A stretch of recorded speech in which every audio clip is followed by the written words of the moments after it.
The reason for this angle is because Ray has got my other tripod and I can't get this to be used anywhere else.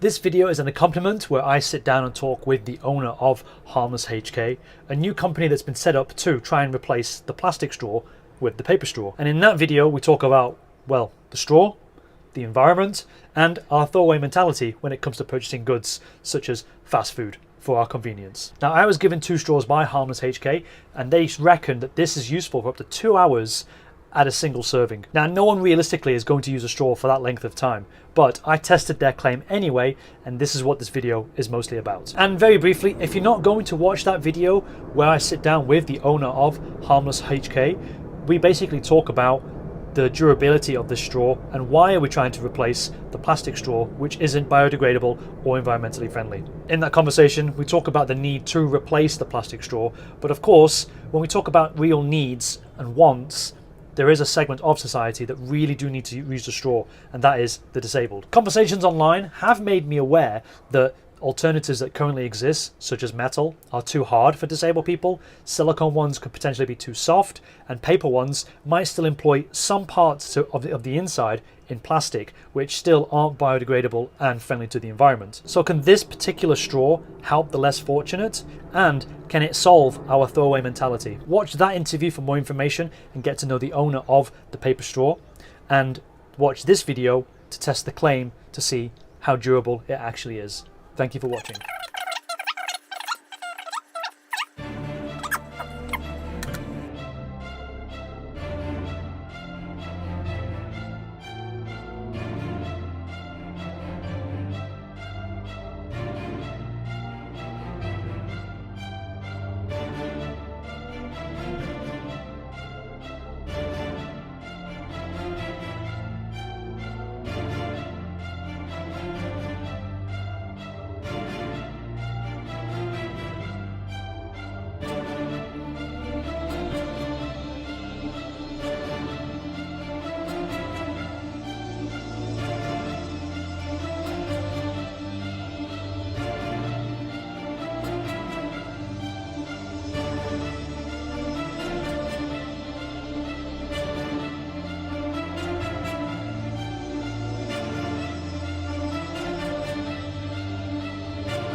was a quick. That was a quick beep. Okay, 2 hours have gone. Let's look at the flexibility of this straw. Now, this is the wet end, obviously, and then this is the dry end. Now, when you squeeze here on the dry end, let's get some focus on that. There we go. It's pretty rigid. What? There's some hair on it. Cat hair, yeah. Raya's here. Okay, so I'm just giving that a good squeeze, and that's still holding its shape at the top, and that's the dry end for comparison. And let's go to the bottom end. Okay, it's starting to malform. But that's still pretty good. For 2 hours, don't you think? Mm-hmm. That's to be expected, obviously, because this is just paper. But you can see it hasn't actually disintegrated. And then this end is still bone dry, so the water hasn't travelled up the paper. And that's still rock hard. I'm going to squeeze that as hard as I can now. You ready? Okay. Still a lot of rigidity. I really like this as an alternative to, say, even the metal straw, or obviously the plastic ones. Probably even bamboo, because bamboo could snap, whereas this one you could just bend it slightly, like here. Okay, let's go for the flex. Let's see how much damage we can do.